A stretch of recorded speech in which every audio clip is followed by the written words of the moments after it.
வணக்கம் மற்றும் ஒரு காணொலியில உங்களை சந்திக்கிறதுல மகிழ்ச்சி. இன்றைய தினம் எதை பத்தி பார்க்க போறோம் அப்படின்னு சொன்னா, சிறுநீரக நோயாளர்களுக்கான கொடுப்பனவு 10,000 ரூபாய் வரை அதிகரிப்பு என்ற ஒரு நியூஸ் தான் வந்திருக்குது. இந்த ஒரு விஷயத்தை பத்தி தான் இன்றைய தினம் பார்க்க போறோம். இதுல என்ன விஷயங்கள் இருக்குது அப்படின்னு சொல்லிட்டு காணொலிக்குள்ள போகலாம். அதுக்கு முன்னால நீங்க இன்றைக்கு தான் இந்த சேனலுக்கு வந்திருக்கிறீங்க அப்படின்னு சொன்னா மறக்காம சப்ஸ்கிரைப் பண்ணிடுங்க. தொடர்ந்து பேசலாம்.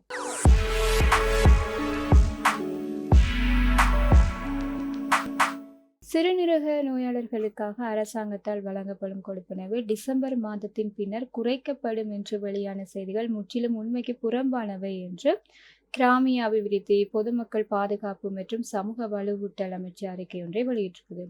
நிறைய பேர் வந்துட்டு காசு குறைக்கப்படுமா இப்படியான நிறைய விஷயங்கள் வந்துட்டு இருந்தது. இதெல்லாம் வதந்தி என்ற விஷயத்த சொல்லியிருக்காங்க. இதெல்லாம் வந்துட்டு உண்மையாகவே உண்மைக்கு புறம்பான ஒரு விஷயம் தான். அப்படி எதுவும் இல்லை என்ற ஒரு விஷயத்த மக்களுக்கு தெளிவுபடுத்தப்பட்டிருக்குது. அதைத் தொடர்ந்து சிறுநீரக நோயாளர்களுக்கான கொடுப்பனவை 7,500 ரூபாயிலிருந்து 10,000 ரூபாய் வரை அதிகரிக்க இந்த வரவு செலவு திட்டத்தில் முன்மொழியப்பட்டிருக்குது. இந்த நாட்களில் பிரதேச செயலக மட்டத்தில் தகவல் புதுப்பிக்கப்பட்டு வருகின்ற போதிலும் இதனால் மக்களுக்கு கிடைக்கும் பயன்கள் எந்த விதத்திலும் குறைக்கப்பட மாட்டாது என்றும் அந்த அறிவிப்பில் குறிப்பிடப்பட்டிருக்குது. இந்த ஒரு விஷயத்தால ஏற்கனவே மக்களுக்கு கிடைக்கக்கூடிய பயன்கள் எந்த விதத்திலும் குறைக்கப்பட மாட்டாது என்ற ஒரு விஷயத்தையுமே சொல்லியிருக்கிறாங்க. மாற்றுத்திறனாளிகளுக்கான தேசிய செயலகத்தின் தகவல்களின்படி தற்போது 47,244 சிறுநீரக நோயாளர்கள் இருக்கிறாங்க என்ற தரவுகள் பதிவாகி இருக்குது. அந்த தரவுகள் உறுதிப்படுத்தப்பட்டதன் பின்னர் தகவல் புதுப்பிக்கப்படும் என்றும் அந்த அறிவிப்பில் மேலும் தெரிவிக்கப்பட்டிருக்குது.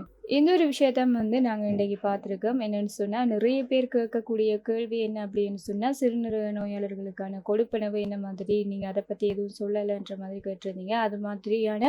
அது பற்றிய ஒரு தகவல்கள் தான் வெளியாகி இருந்தது. நேற்றைய தினம் 2ஆம் தேதி அதில் குறிப்பிடப்பட்டிருக்கிறது 10,000 ரூபாய் 10,000 ரூபாய் வரையிலுமே இந்த ஒரு கொடுப்பனவு அதிகரிக்கப்பட போகுது. ஏற்கனவே அதிகரிக்கப்பட்ட 7,500 ரூபாயிலிருந்து இன்னும் அதிகரிக்க போகுது என்றது ஒரு சந்தோஷமான விஷயமாக தான் இருக்குது. அடுத்தது இன்னொரு விஷயம் என்ன அப்படின்னு சொன்னால், ஓய்வூதிய கொடுப்பனவு 3,000 ரூபாய் வரை அதிகரிக்கப்பட்டிருக்குது. அஸ்பெஸ்ம 7,500 ரூபாய் கொடுப்பனவு 10,000 ரூபாய் வரையும் மற்றும் 15,000 ரூபாய் கொடுப்பனவு 17,500 ரூபாய் வரையும் அதிகரிக்கப்பட்டிருக்குது. அடுத்த விவசாயிகளின் உர மானியம் 15,000 ரூபாயிலிருந்து 25,000 ரூபாய் வரை அதிகரிக்கப்பட்டிருக்குது. அதே போல வறிய குடும்பங்களை சேர்ந்த பாடசாலை மாணவர்களுக்கு பாடசாலை உபகரணங்களை கொள்வனவு செய்வதற்கான 6,000 ரூபாய் கொடுப்பனவுமே கிடைக்க போகுது. மீனவர்களுக்கான மானியமும் அதிகரிக்கப்பட்டிருக்குது. இப்படியாக நிறையவே கொடுப்பனவுகள் அதிகரிக்கப்பட்டிருக்கக்கூடியதை பார்க்கக்கூடிய மாதிரி இருக்குது. தொடர்ந்து இது தொடர்பான அப்டேட் கிடைக்கின்ற சந்தர்ப்பத்தில் உடனடியாக உங்களுக்கு அறிய தரத்துக்கு தயாராக இருக்கிறேன். மற்றும் ஒரு காணொலியில் சந்திக்கிறேன். நன்றி.